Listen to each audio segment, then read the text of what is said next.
টিভিলৈ স্বাগতম জনাইছো আৰু এই মুহূৰ্তত আন এটা খবৰ লৈছো শ্ৰীমন্ত শংকৰদেৱ সংঘ আৰু টাইপাৰ মাজৰ সংঘাত বৰ্তমানো আতৰা নাই আজি পুনৰ ওলাই আহিছে টাইপা শ্ৰীমন্ত শংকৰদেৱ সংঘৰ বিৰুদ্ধে এজাহাৰ দাখিল কৰিবলৈ শ্ৰীমন্ত শংকৰদেৱ সংঘৰ সকলো অনুষ্ঠান বৰ্জন কৰাৰ সিদ্ধান্ত গ্ৰহণ কৰিছে টাইপাই আৰু হৰব হৈ টাইপাই আৰক্ষী থানাত এজাহাৰ দাখিল কৰিছে শ্ৰীমন্ত শংকৰদেৱ সংঘৰ বিৰুদ্ধে শ্ৰীমন্ত শংকৰদেৱ সংঘই ক্ষমা বিচাৰিবই লাগিব ভুল মানি লবই লাগিব বুলি টাইপাই দাবী উত্থাপন কৰিছে লৈছো টাইমটো দৰ্শকৰ বাবে এই খবৰ বৰ্তমানো অব্যাহত আছে শ্ৰীমন্ত শংকৰদেৱ সংঘ আৰু টাইপাৰ মাজৰ এই সংঘাত দীৰ্ঘ বিগত ৩টা দিন দেখিবলৈ পোৱা গৈছিল উত্তপ্ত হৈ পৰিছে ৰাজ্যৰ পৰিস্থিতি আৰু পুনৰ এতিয়া হৰব হৈ পৰিছে টাইপা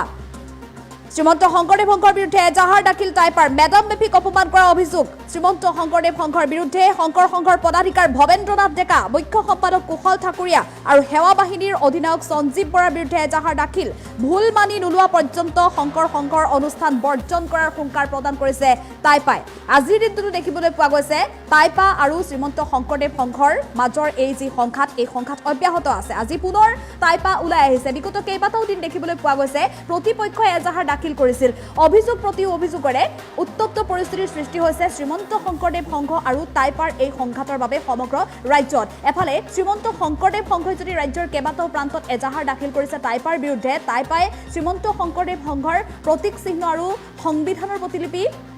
দাহ কৰাৰ কাৰ্যৰ বিৰুদ্ধে শ্ৰীমন্ত শংকৰদেৱ সংঘই যদি আৰক্ষী থানাত এজাহাৰ দাখিল কৰিছে ৰাজ্যৰ প্ৰান্তে প্ৰান্তে শ্ৰীমন্ত শংকৰদেৱ সংঘৰ সেৱক সেৱিকাসকল সদস্যসকল ওলাই আহি প্ৰতিবাদ সাব্যস্ত কৰি ৰাজপথলৈ ওলাই আহি এটা আধ্যাত্মিক অনুষ্ঠানৰ প্ৰতিগৰাকী সেৱক সেৱিকা ৰাজপথলৈ ওলাই আহি প্ৰতিবাদ সাব্যস্ত কৰি আৰক্ষী থানাত এজাহাৰ দাখিল কৰিছে আৰু সমান্তৰালভাৱে টাইপাও কিন্তু সৰব হৈ পৰিছে শ্ৰীমন্ত শংকৰদেৱ সংঘৰ বিৰুদ্ধে শ্ৰীমন্ত শংকৰদেৱ সংঘৰ বিৰুদ্ধে বিভিন্ন ধৰণৰ অভিযোগ উত্থাপন কৰিছে এইবাৰ টাইপাই উল্লেখ কৰিছে যে মেডাম মেফিক লৈ শ্ৰীমন্ত শংকৰদেৱ সংঘই এক মন্তব্য কৰিছিল গতিকে সেই মন্তব্যৰ বিৰোধিতা কৰিছে এতিয়া শ্ৰীমন্ত শংকৰদেৱ সংঘৰ এই মন্তব্যৰ বিৰোধিতা কৰিছে টাইপাই মেডাম মেফিক অপমান কৰাৰ অভিযোগ উত্থাপন হৈছে এক প্ৰকাৰ আৰু শংকৰ সংঘৰ পদাধিকাৰ ভৱেন্দ্ৰনাথ ডেকা মুখ্য সম্পাদক কুশল ঠাকুৰীয়াৰ বিৰুদ্ধে এজাহাৰ দাখিল কৰিছে আজি পুনৰ সংগঠনটোৱে আৰু এফালে সেৱা বাহিনীৰ অধিনায়ক সঞ্জীৱ বৰাৰ বিৰুদ্ধেও এজাহাৰ দাখিল কৰিছে টাইপাই ভুল মানি ল'বই লাগিব শ্ৰীমন্ত শংকৰদেৱ সংঘই আৰু যেতিয়ালৈকে শ্ৰীমন্ত শংকৰদেৱ সংঘই ভুল মানি নলয় অনুষ্ঠান শ্ৰীমন্ত শংকৰদেৱ সংঘৰ সকলো অনুষ্ঠান বৰ্জন কৰাৰ সিদ্ধান্তও গ্ৰহণ কৰিছে টাইপাই এনেধৰণে আজিৰ দিনটোতো দেখিবলৈ পোৱা গৈছে আৰক্ষী থানাত উপস্থিত হৈছে টাইপাৰ সদস্যসকল আৰক্ষী থানাত এজাহাৰ দাখিল কৰিছে শ্ৰীমন্ত শংকৰদেৱ সংঘৰ পদাধিকাৰ মুখ্য সম্পাদক আৰু সেৱা বাহিনীৰ অধিনায়কৰ বিৰুদ্ধে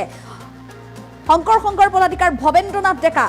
আৰু কুশল ঠাকুৰীয়া মুখ্য সম্পাদক কুশল ঠাকুৰীয়া সেৱা বাহিনীৰ অধিনায়ক সঞ্জীৱ বৰাই শীঘ্ৰেই ভুল স্বীকাৰ কৰিব লাগিব ভুল মানি ল'ব লাগিব বুলি এক প্ৰকাৰ দাবী জনাইছে টাইপাই আৰু যেতিয়ালৈকে ভুল মানি নলয় শ্ৰীমন্ত শংকৰদেৱ সংঘৰ অনুষ্ঠান বৰ্জন কৰাৰ হুংকাৰ প্ৰদান কৰিছে মেডাম মেফি অনুষ্ঠানক অতি পবিত্ৰ আমাৰ আইসকলৰ অনুষ্ঠান মেডাম মেফি এই অনুষ্ঠানক শংকৰ সংঘই যি অপবিত্ৰ অসংস্কাৰী বুলি চৰম আচলতে অপমানিত কৰিলে তাৰ পৰিপ্ৰেক্ষিতত আমি শংকৰ সংঘক বহুদিনৰ পৰাই ক্ষমা খুজিবলৈ দাবী জনাই আহিছিলোঁ কিন্তু আজিলৈকে তেওঁলোকে প্ৰায় ৭-৮ দিন ৯ দিন এই বিষয়টো উকলি গ'ল কিন্তু আজিলৈকে তেওঁলোকে ক্ষমা নুখুজিলে গতিকে আমি বাধ্য হৈ শংকৰ সংঘৰ পদাধিকাৰ ভৱেন্দ্ৰনাথ ডেকা মুখ্য সম্পাদক কুশল ঠাকুৰীয়া আৰু সেৱা বাহিনীৰ অধিনায়ক সঞ্জীৱ বৰাৰ ওপৰত আজি মৰাণৰ ডিব্ৰুগড় জিলাৰ মৰাণত আমি এফআইআৰ দাখিল কৰিছোঁ আৰু তেওঁলোকৰ দুখটো বিশেষকৈ আমি বাৰে বাৰে কৈ আহিছোঁ যে অসমত থকা তেওঁলোকে জাতি জনগোষ্ঠীৰ ৰীতি নীতি পৰম্পৰাক তেওঁলোকে আঘাত সানিছে আৰু এই আঘাত ভাৰতীয় সংবিধানৰ পৰিপন্থী তেওঁলোকে কাম কৰিছে গতিকে ভাৰতৰ সংবিধানৰ পৰিপন্থী তেওঁলোকে কাম কৰাৰ কাৰণে তেওঁলোকে গুৰুতৰ অপৰাধত আচলতে লিপ্ত হৈছিল বুলি আমি অনুভৱ কৰিছোঁ গতিকে আমি আশা কৰিছোঁ যিকেইজন ব্যক্তিৰ ওপৰত আমি এফআইআৰ দাখিল কৰিছোঁ এই ব্যক্তিসকলক অতি শীঘ্ৰে গ্ৰেপ্তাৰ কৰিব লাগে আৰু গ্ৰেপ্তাৰ কৰি তেওঁলোকক জেল হাজতলৈ প্ৰেৰণ কৰিবলৈ আমি দাবী কৰিছোঁ আজি আমি টাই আহোম যুৱ পৰিষদে ডিব্ৰুগড় জিলাৰ মৰাণ আৰক্ষী থানাত শংকৰ সংঘৰ বিৰুদ্ধে আমি এজাহাৰ দাখিল কৰিছোঁ এই এজাহাৰ দাখিল কৰা আমাৰ মূলতে হ'ল আমাৰ মেডাম মেফিক তেওঁলোকে অসংস্কাৰী অপবিত্ৰ তেওঁলোকে এনেকুৱা মন্তব্য দি ৰাজহুৱাভাৱে এখন পত্ৰ আমি দেখিবলৈ পাইছিলোঁ আমি শংকৰ সংঘৰ যিসকল বিষয়ববীয়া আছে আমি তেওঁলোকলৈ প্ৰশ্ন কৰিব বিচাৰিছোঁ আপোনালোকে কৈছে যে শংকৰ সংঘতে অকল শংকৰদেৱ যেন আছে সেনেকুৱা এটা তেওঁলোকে কথা ক'বলৈ গৈছে।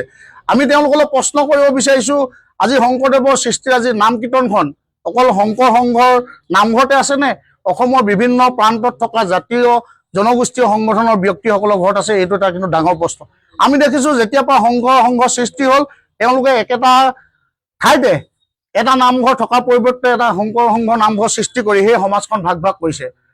আমি আৰু দেখিছোঁ শংকৰ সংঘই যি মেডাম মেফিক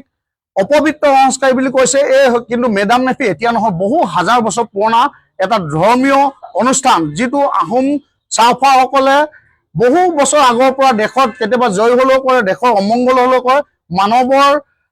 মানৱৰ তেওঁলোকে মানে মানুহৰ যেতিয়া বিপদ আহে মানুহখিনিক শান্তি লভিবৰ কাৰণে এই অনুষ্ঠানটো আয়োজন কৰে। কিন্তু এই অনুষ্ঠানটোক তেওঁলোকে যেনেকৈ তুচ্ছ তাচ্ছিল্য মন্তব্য কৰিছে, কিন্তু টাই আহোম যুৱ পৰিষদ বুলিয়ে নহয়, অসমৰ টাই আহোম জনগোষ্ঠীৰ প্ৰত্যেকজন ব্যক্তি কিন্তু ক্ষোভিত হৈ আছে। আমি যোৱাকালি মৰাণত আহোমৰ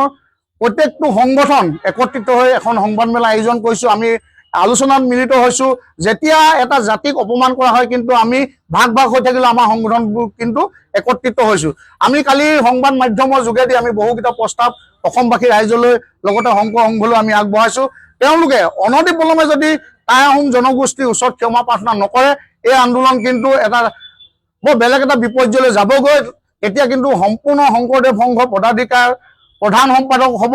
তেওঁলোকৰ যি উচতনিমূলক মন্তব্য, এই মন্তব্য কিন্তু অসমখনত শংকৰদেৱক কিন্তু যি গুৰুজনাক, এই গুৰুজনাক কিন্তু গুৰু কৰি ৰখা নাই। আমি অনুৰোধ কৰিছোঁ এই গুৰুজনাক আপোনালোকে শান্তিত থাকিবলৈ দিয়ক। যদি আপোনালোকে অশান্তি সৃষ্টি কৰিব বিচাৰিছে গুৰুজনৰ নামক লৈ, কিন্তু আমি শংকৰ সংঘত নথকা প্ৰত্যেকজন ব্যক্তিয়ে কিন্তু শংকৰ সংঘৰ বিৰুদ্ধে গৈ তেওঁলোকে য'তেই অনুষ্ঠান আয়োজন কৰে আমি তাত বাতিল কৰিম। আৰু চৰকাৰকো এটা অনুৰোধ জনাইছোঁ, যেতিয়ালৈকে তেওঁলোকে ক্ষমা নোখোজে কিন্তু আমি অনুষ্ঠান বাতিল কৰিম। প্ৰয়োজন হ'লে আমি তুলি ল'ম, তাৰ বাবে সম্পূৰ্ণভাৱে চৰকাৰ হ'ব আৰু চৰকাৰে এই সংঘটোক বন্ধ কৰিবলৈ আমি দাবী উত্থাপন কৰিছোঁ।